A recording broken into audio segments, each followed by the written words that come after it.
And my horse, yeah, it was a white horse, and I named it after Dolly. So its name was Dolly. So... A three-story mansion built before the Civil War. A recreated coal camp hidden in the hills. 19 Confederate soldiers buried beneath the grass. And a bedroom that no living manager will unlock. When Loretta Lynn died in October 2022, the world mourned a voice that had defined country music for 6 decades. But almost no one was prepared for what a closer look at her 3,500-acre Tennessee ranch would actually reveal. Some of it was breathtaking. Some of it was unsettling. And some of it forced longtime fans to ask questions about the woman behind the music that they had never thought to ask before. To understand what that land became, you have to go back to where Loretta Lynn came from, because the distance between those two places says almost everything about who she was. She was born Loretta Webb in 1932, in the coal mining hollow of Butcher Hollow, Kentucky, the second of 8 children crammed into a small wooden cabin with her parents. Her father worked the mines. Her mother, unable to afford insulation, pasted pages torn from old Sears catalogs onto the walls just to keep some of the winter cold out. It was a childhood built on scarcity, the kind of poverty that doesn't leave people once they've lived through it, even after the money finally comes. At 15, she married Oliver Doolittle Lynn, a man 6 years older with a reputation the whole town seemed to warn her about. She married him anyway. Within a few years she had left Kentucky behind for Washington State, where Doolittle worked in the logging camps and Loretta raised 4 children in quick succession. It was Doolittle who bought her a $17 guitar from Sears and refused to let her believe she wasn't good enough to sing it. That belief, stubborn and unglamorous, is arguably the reason any of what came next happened at all. What followed reads almost like a folk legend. A televised talent contest in Tacoma. A prize that amounted to nothing more than a wristwatch.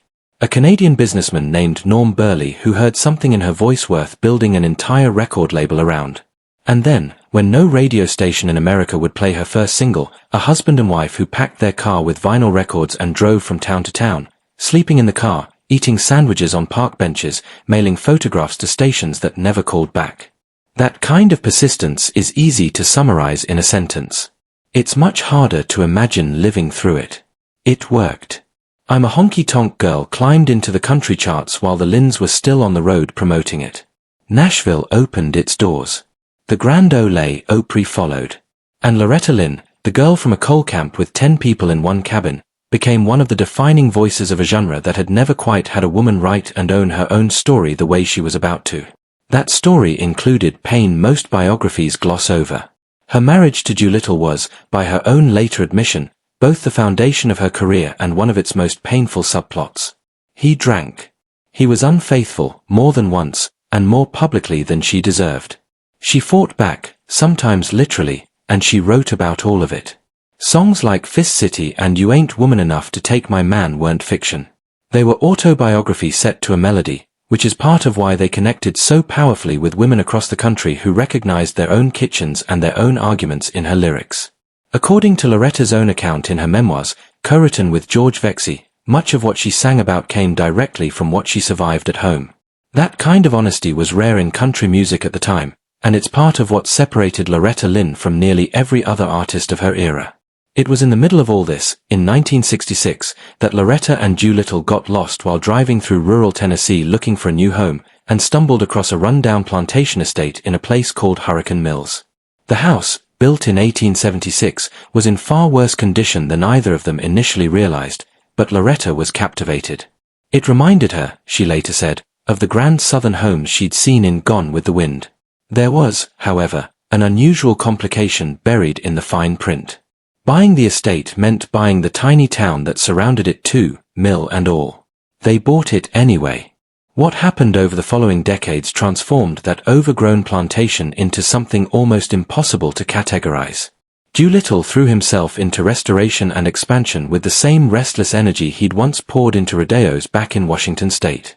Loretta used to joke that every time she came home from a tour, he had somehow acquired another few hundred acres, and that someone, inevitably, had to pay for it. That someone was her.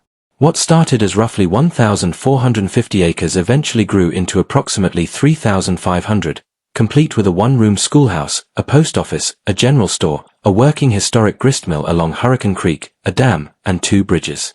By 1999, the property had earned a spot on the National Register of Historic Places, an official acknowledgement that this was no longer simply a celebrity's home.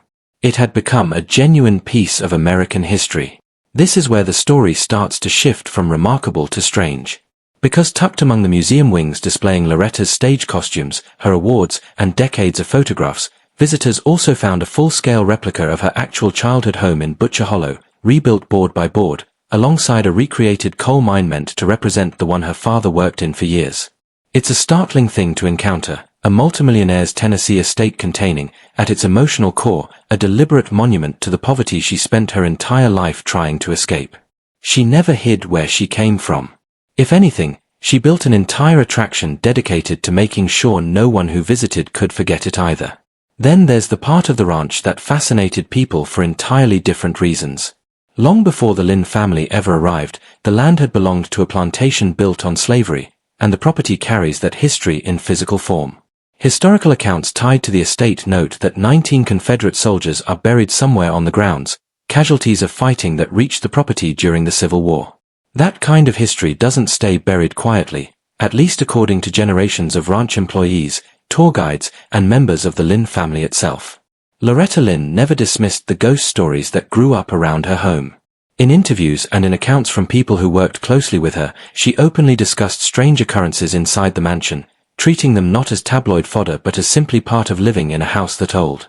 The most frequently repeated story involves her son Jack, who as a child reportedly woke up one morning insisting that someone, or something, had been tugging at his boots while he slept.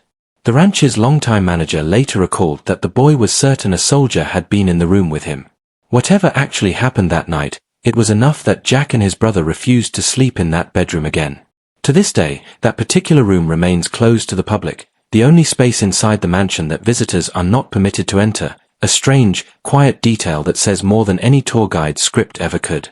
The upstairs balcony carries its own legend, one involving the apparition of a grieving woman said to have lived on the property more than a century before the Lynns ever bought it, supposedly still wandering in search of a child she lost. Family friends have recalled Loretta joking, with the kind of dry humor she was famous for, that once she started seeing the woman in white on a regular basis, she figured the house simply wasn't big enough for the two of them to share. Reports also circulated that Loretta once took part in a séance on the property with friends, during which they believed they made contact with James Anderson, the man who originally built the plantation house in the 1870s.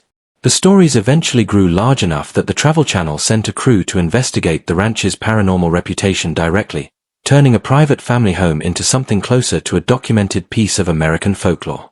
But not everything visitors found on that land after Loretta's death was strange or eerie. Some of it was simply staggering in scale. The ranch, often described as one of Tennessee's largest tourist attractions, includes an 18,000-square-foot museum, an old western town, horseback riding trails, restaurants, gift shops, and a museum dedicated to Native American artifacts honoring Loretta's own Cherokee heritage.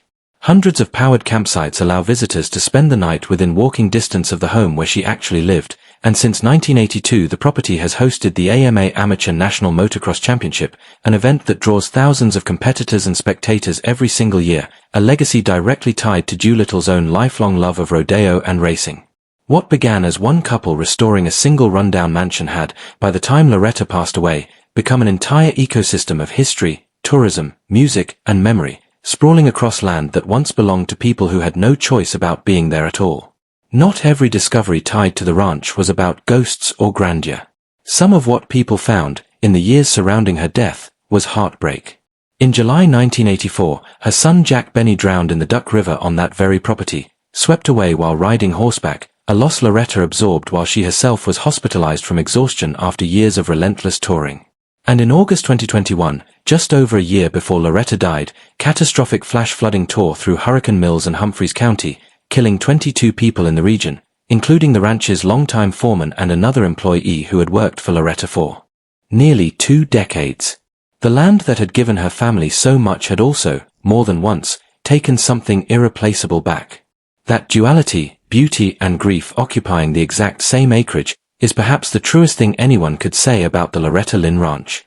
When people talk about what was found at the ranch after her death, they're rarely talking about buried treasure or hidden scandal in the tabloid sense. What they actually found was something more complicated and, in its own way, more moving.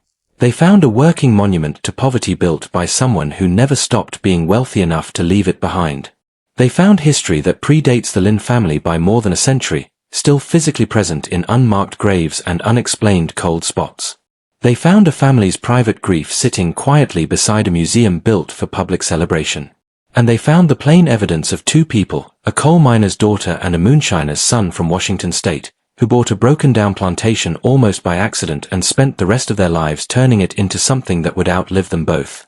Loretta Lynn spent her career refusing to sand down the rough edges of her own story, singing about infidelity, poverty, and violence in a genre that preferred its women decorative and quiet.